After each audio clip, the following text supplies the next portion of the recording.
This season 4 premiere is brought to you by Live Fast, Die Poor. Visit livefastdiepoor.com for some great articles, great videos, and Communicore Weekly. That's livefastdiepoor.com. Communicore Weekly. Come on and get geeky with Bob around boats and five-legged goats. Communicore Weekly. You might get some freaking. You waited all week. I'm sure you already know that it's the greatest online show.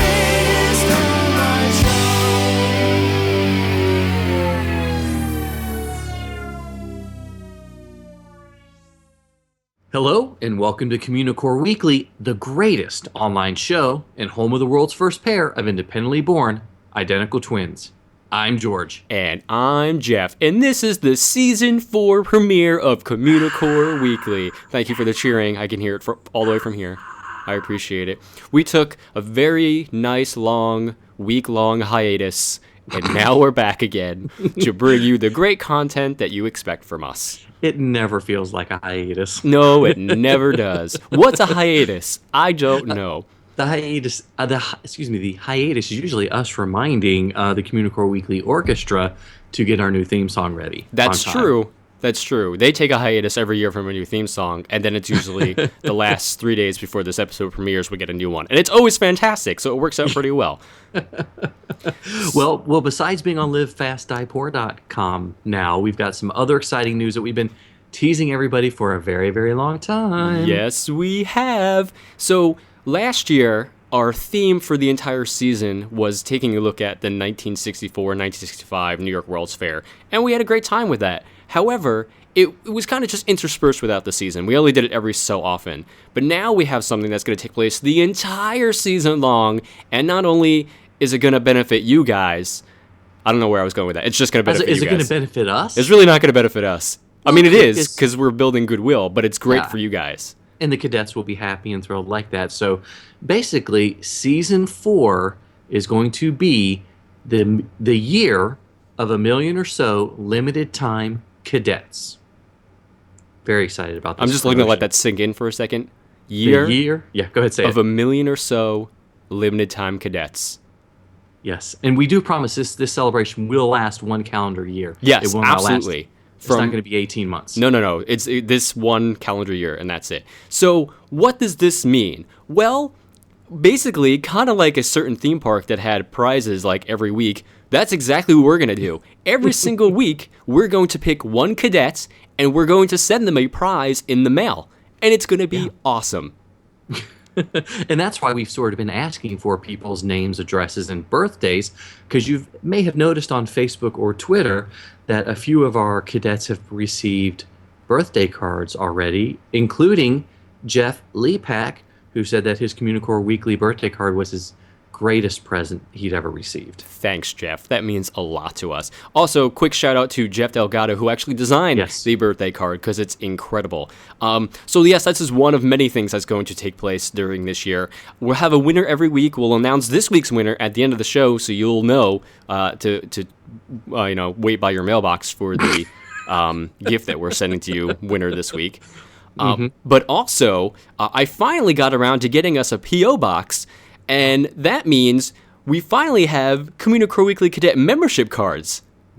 So if you would like a cadet membership card, and I'm totally not joking, guys, this is real. We actually made membership cards. Send us a self-addressed stamped envelope to Communicore Weekly, P.O. Box 432, Orange, California, 92856. And I'll also put that on the website as well, so you don't have to be writing it down as you're driving right now. And we'll post it at least once a day on Facebook and Twitter and our Instagrams. More than likely. For a long time. Until you can repeat it in your sleep. You can send us a self-addressed stamped envelope. You can send us fan mail there also, whatever you want. But that P.O. box is there now for everybody. And seriously, we'll send out membership cards. They're actually coming in tomorrow at the time that we're recording this. So it's going to be wonderful. Yes. I'm very excited for this year. How about you, George? Oh, I'm very, very excited. Except all the trips I'm going to have to make to the post office. I know, that's a lot of trips to the post office. Yeah. So, well, talking about this, we do have some people that are helping us with the giveaway. We'd like to thank Teresa Corey at Fairy Godmother Travel, who is going to be giving out some spectacular prize packages throughout the year based on various Disney vacation destinations. Pretty exciting. And Walt Disney Studio Home Editions has agreed to give us extra copies of Blu-rays that we've been reviewing to give out. And Disney Publishing is going to give us some extra copies of books to send out as well. So we've got tons of different things, including what? Napkins from Club 33. I was like, there's a bunch of random stuff from our own personal archives that were like, yes, including napkins from Club 33 as well. I mean, that's a pretty cool prize too. But I mean, we do have some pretty great prizes lined up, and I'm excited for you guys to receive them, those of you that win. So I'm sure you're all excited to hear who the very first winner is, and we'll get to that at the end of the show. So let's jump into the very first history segment of Season 4. It's time for Disney History.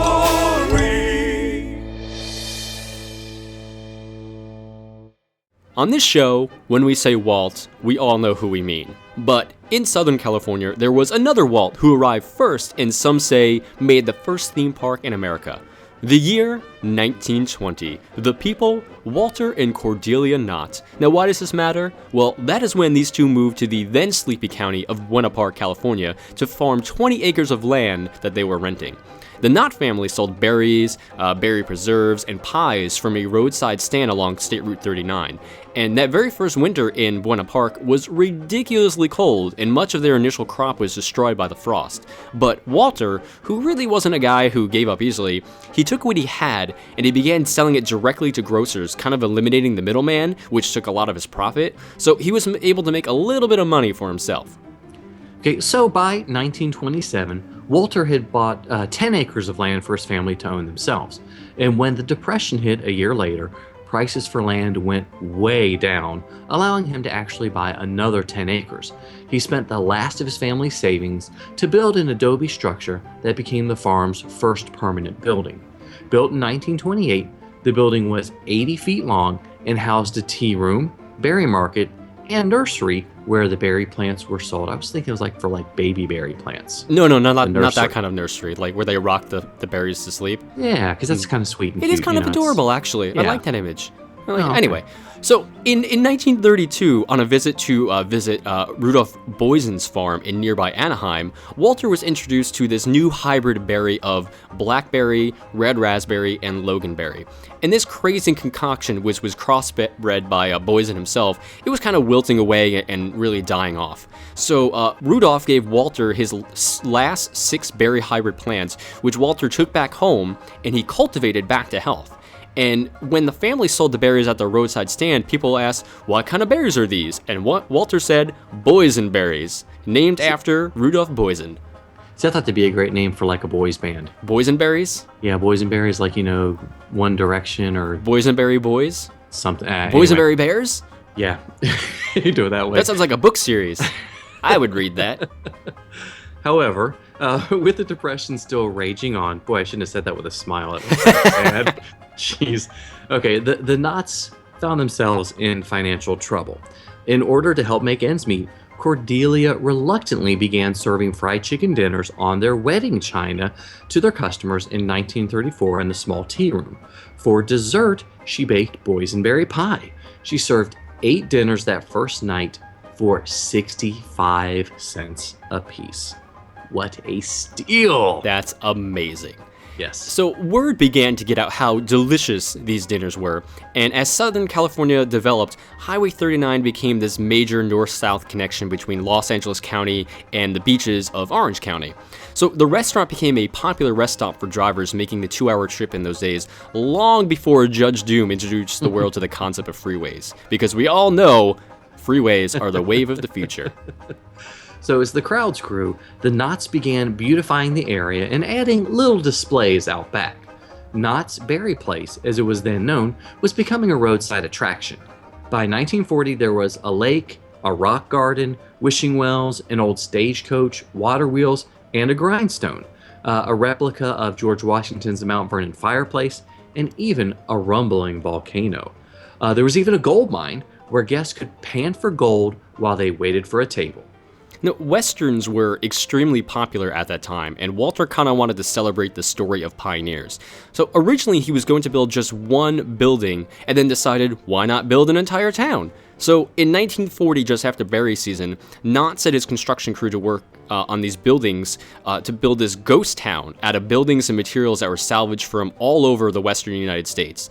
And by the time berry season rolled around again in the summer of 1941, the first street of this ghost town was ready for the crowds. So Ghost Town included the Old Trails Hotel, the Picture Gallery, a blacksmith, a stable, and a covered wagon camp. In 1951, Walter inherited his uncle's silver mill in Calico, an old silver mining town near Barstow, California, where he had worked as a child. Walter then began to purchase the entire town and restore it to its former glory. Many structures were recreated on the ruins of their original foundations. Other structures were disassembled, removed, and reassembled near the railroad depot at Knott's Berry Place to create the new Calico Square. It was here that shows were shown during the day, such as the one in the Calico Saloon held behind the bar. Also in 1951, work began to lay tracks for the Grand Circle Rail Route for recently acquired authentic 3-foot narrow-gauge C-19 engines. I don't know what that means, but railroad aficionados will know. Actually, I do know what that. I have a vague idea what that means. Sorry. So to also air to this area, Bud Hurlbut of Hurlbut Amusement Company, he constructed the Calico Mine Train in 1960, and it cost $1.5 million, and Bud paid Waltz a portion of all the ticket sales for it. And there was never any formal contract between the two. They just shook hands, and that shaking hands deal lasted for decades.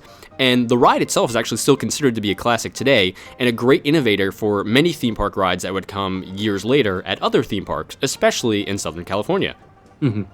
Knott's would continue to expand, even across the street. A tunnel was built under the road for two-way traffic, so people could go back and forth between the attractions. On the other side, Jungle Island and Knott's Lagoon were located. It was here that an interactive playground, a carousel, paddle boats, and even a side-wheel riverboat could be found. But back in the main area, new things were being added as well. The Haunted Shack was added in 1954, which was a fan favorite. Art Glow, which was a collection of Walter's son Russell's painted rocks, that was added. In 1956, a miniature El Camino Real showing off scenes from the Spanish mission to the north was added. And then the Birdcage Theater was added for shows. And shortly after that, Boot Hill was added to kind of add to the old West theming. In 1966, a brick-for-brick recreation of Independence Hall was created across the street for guests to enjoy. It continues to feature an audio presentation with speakers located at appropriate tables, which recalls the debate which led to the United States Declaration of Independence. As for Knott's proper, in 1968, 25 cents admission was charged for the first time after the Knott family circled the property in a tall fence. The fence enclosed 3 themed areas: the original Calico Ghost Town, Fiesta Village portraying Spanish California, and Gypsy Camp, a new expansion. In 1969, the next major attraction that opened was the Calico Log Ride, and it was the first official public riders were John Wayne and his son Ethan, and arguably it was the best log ride in the world, and it features all this vintage logging equipment, including a small steam train on display within this interior pine-scented woodland forest, and it also detailed a lot of taxidermy forest animals, a very dark interior drop, and it also had a twin flume split-passenger loading station. Doesn't mean they split the passengers. No, because that would be bad for business. Yeah, I mean, they'd have to charge a little bit less, probably. Maybe half off? Half off. Took the easy joke. Well done. Okay. Well, as time went on, the park began to expand and become more theme park than just a waiting area for a chicken dinner. More attractions such as the Sky Tower, dark rides like Fairy Tales, and even roller coasters began to appear. Even though Cordelia Knott died in 1974 at the age of 84, Walter Knott continued to live on the farm he loved until his death in 1981, a week before his 92nd birthday. The Knott family maintained operation of Knott's Berry Farm until its acquisition by Cedar Fair in December 1997. And though it did move toward an aggressive, teenager-aimed theme park demographic during that time, now Knott's is moving back toward its original family-friendly atmosphere and kind of keeping up with Walter and Cordelia's original goals. And Knott's Berry Farm really does continue to bring entertainment with nostalgia and history to Southern California, and it's one of my favorite theme parks in the world. I love it. I think it's great. Yeah, I mean, I got to visit it for the first and unfortunately so far only time at the end of the Communicore, we took that Friday and toured around Knott's Berry Farm, and just wish we'd had more time and it wasn't in the high 90s while we were there. It was ridiculously hot. But we did spend most of our time in Ghost Town, which is the most history-laden part of the park. And you're right, you could see how there had been some changes in the late 90s, and it was slowly reverting back to some of its original glory. It had a lot of charm, really loved it, and highly recommend if you're in the area to visit Disneyland or Jeff Heimbuch. One of the two. One of the two. Maybe both. Spend some time at Knott's Berry Farm. I think it's a great place to go, and it's a great experience. I Definitely agree. Is. So tell us what you think about Knott's Berry Farm. Give us a call on the Communicore Weekly Goat line at 424-785-4628. That's 424-785-GOAT, and tell us what you think. He's a nerd, he's a geek, but we all like to hear him speak. So listen up to the words from his speech. It's George's Book of the Week. This week's book is Universal versus Disney, the unofficial guide to American theme parks' greatest rivalry. What was that, George? Rivalry. I think I was channeling a little bit of Bugs Bunny, which is Warner Brothers, not Universal. Yeah. So anyway, this is by Sam Genoway, and unfortunately, I always feel like I'm saying his name wrong. Is it Genoway?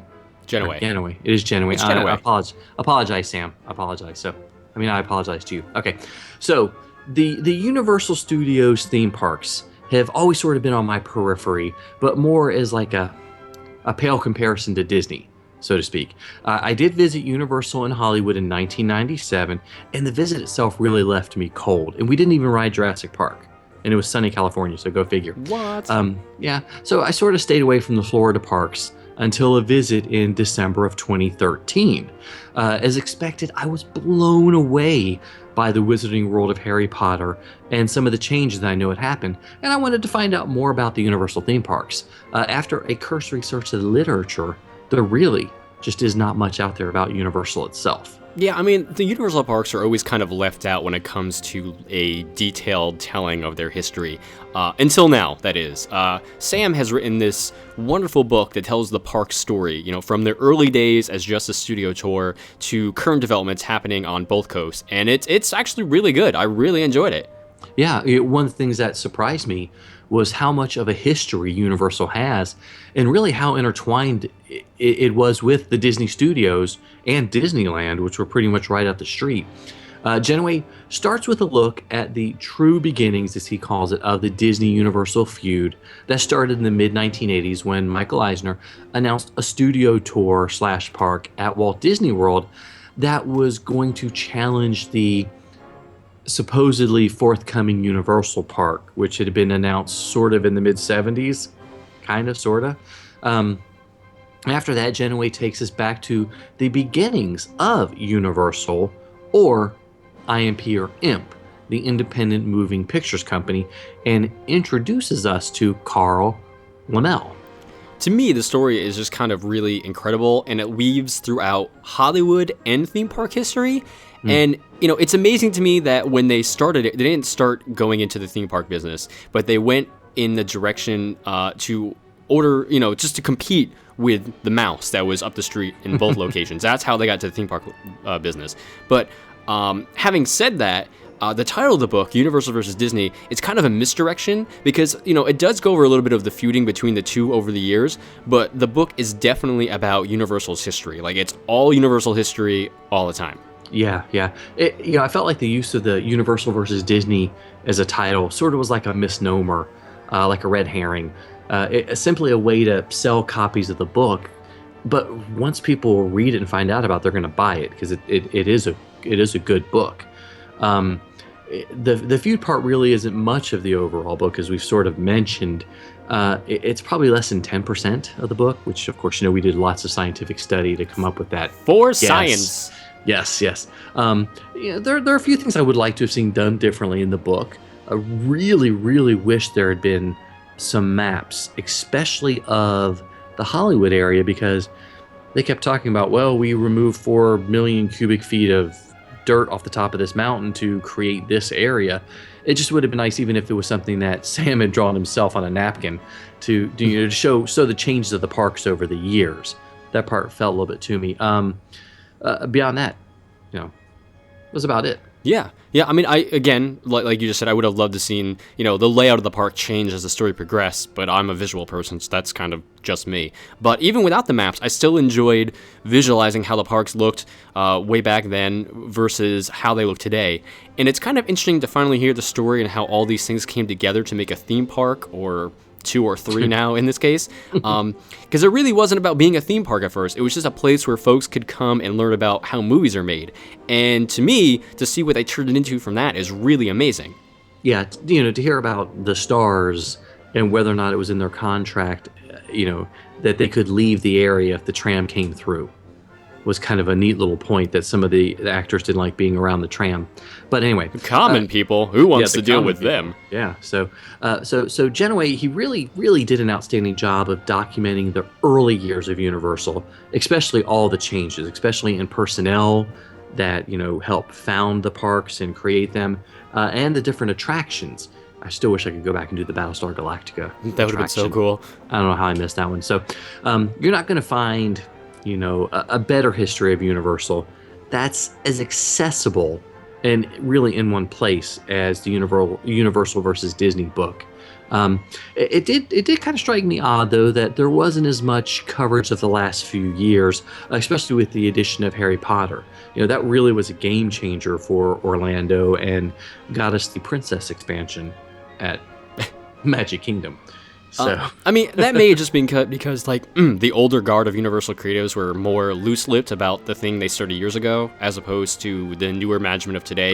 Maybe don't want to give away some of their secrets, because if you know their secrets, you know all their secrets. But yeah, I would have liked a little bit more about the recent changes for both coasts, because Harry Potter's coming to Southern California as well. But I'm glad that there's finally a history of the parks of those early days in one place now.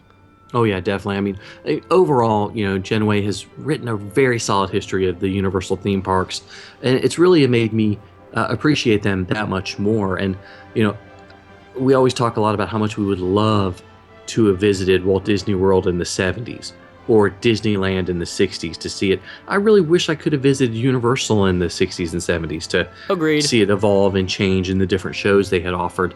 I really would like to have seen a more straightforward timeline with the development, but the book makes sense in its overall context for how Genoa put it together. But even if you just have a passing interest in Universal, you're gonna find this book a very enjoyable read, and I think it's safe to say we both recommend it. I agree. I definitely recommend it. Okay, so this week's book was Universal versus Disney: The Unofficial Guide to American Theme Parks' Greatest Rivalry by Sam Genoa. Sometimes it's a 1, sometimes it's a 2. When you gotta go, what you gonna do? It's a bathroom break. A bathroom break.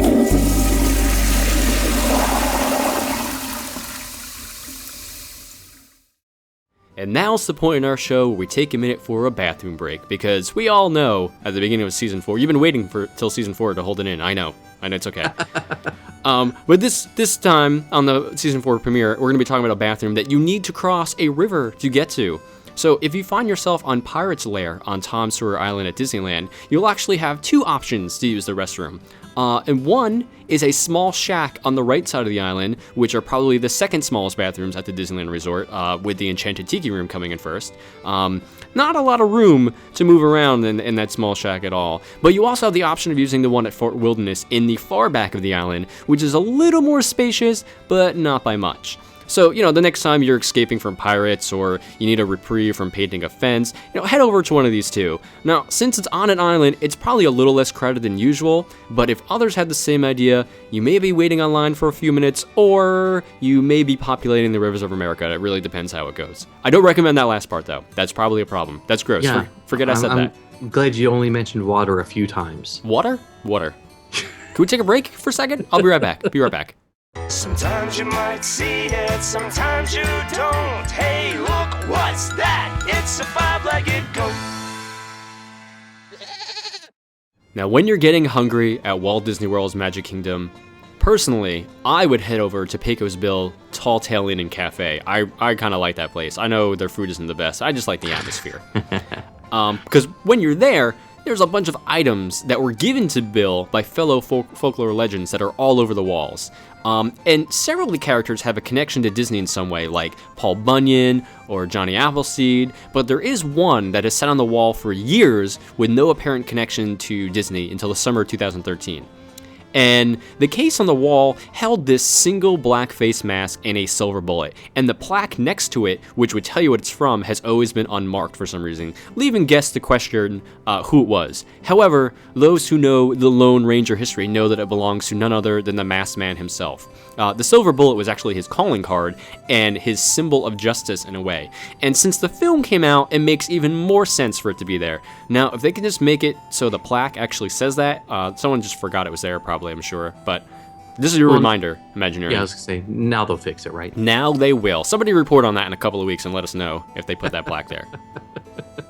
Yes, that's fun. So, well, we've hit the end of another episode, but before we go, we wanted to announce this week's winner. And I'm going to totally mess up the name of the contest, even though I've been saying it for the past couple of months. Do you want me to say it now? No. It's the Year of a Million or So Limited Time Cadets. Hooray! George. I was able to put magical in there, like Limited Time Magical Cadets. No, who does that? That's ridiculous. Who does that? Yeah. So our first winner for the first week of season 4 is... Okay, anyway. Kyle J. from Peoria, Arizona. Hooray! And yay, his prize, or her prize, excuse me, making an assumption there, is Walt Disney's 9 Old Men, The Flip Books by Pete Docter. It's the archive series. It's a very heavy, gigantic box of 9 flip books. I noticed your breath got a little out of breath there. Were you just lifting it up? It's heavy. I had to pick it up. I knew it. So we'll get this in the mail as ASAP, and hopefully Kyle will enjoy it, and we'll take a picture. Congratulations, Kyle. Yes, please send us a picture of you with your prizes. Yep, you can post it to our Facebook page or send it to communicoreweekly@gmail.com. Yes. Okay, well, guys, thank you so much for watching and listening and absorbing another episode of Communicore Weekly. Please leave us a rating, leave us a comment or something on iTunes or anywhere. Yes, we like comments. You can email us, as I mentioned, at communicoreweekly@gmail.com. We are still taking your names, addresses, and birthdays. Now you sort of know why, so it makes it even more important to get one into us as soon as you can. Also, a quick sidebar. A lot of people are saying, I'm sorry this is late. It's never too late. Continue sending us those emails. Yes. I'm sorry I don't write back individually to every single one, because we have so many of them, but we appreciate you guys sending all that information into us. Yes, we do. Now, continuing on, please like us on Facebook at facebook.com/Communicore Weekly. Yep, you can follow us on Twitter and Instagram. I'm at Imaginerding, and he's at Jeff Heimbuck. And of course, give us a call on the Communicore Weekly Goat line at 424-785-4628. And don't forget to stop at CommunicoreWeekly.com and click on the link for the store, or the Communa store, where you can buy some really cool t-shirts and pick up your copy of Communicore Weekly, the musical. Which is awesome and a must-have, especially if you grew up wearing mouse ears. Mm-hmm. And of course, send us self-addressed stamped envelopes to Communicore Weekly, P.O. Box 432, Orange, California, 92856. So for Jeff Heimbuck, I'm George Taylor. And for George Taylor, I'm Jeff Heimbuck. Thanks so much for listening to the Season 4 premiere. We'll see you next time on Communicore Weekly, the greatest online show.